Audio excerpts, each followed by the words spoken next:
Sakto, rainy season ngayon. Alam mo ba, ano ang isang gawain na dapat itigil na ng mga driver sa Pilipinas? Hi, ako si Real Ryan. Double tap yung screen kung napapanood mo ko sa YouTube.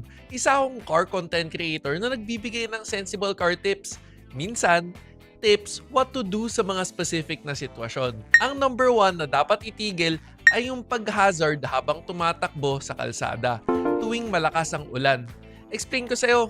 Ang rason daw kaya ito ginagawa dahil para maging visible sa iba.